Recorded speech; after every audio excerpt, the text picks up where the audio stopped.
Magandang araw po.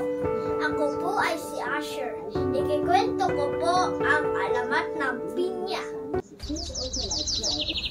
Noong unang panahon, may isang batang babae na ang pangalan ay Pina. Siya ay nag-iisang anak ng kanyang nanay. Mahal na mahal siya ng kanyang nanay. Pero si Pina ay tamad at ayaw tumulong sa bahay. Madalas sinasabihan siya ng kanyang nanay, "Pina, anak, magluto ka na." Pero sagot ni Pina, "Hindi ko makita ang sandok, inay."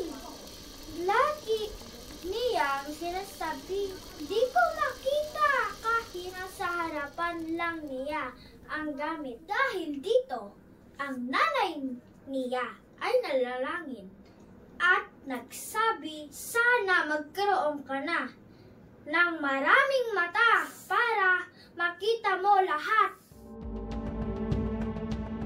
Kinabukasan nawala si Pina. Sa halip, may tumubong halaman sa bakuran nila. At noong mamunga ito,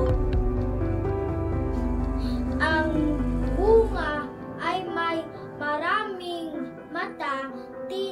Tinawag itong pinya mula sa pangalang Pina. Simula noon, ang mga bata ay natutong maging masipag at sumunod sa magulang.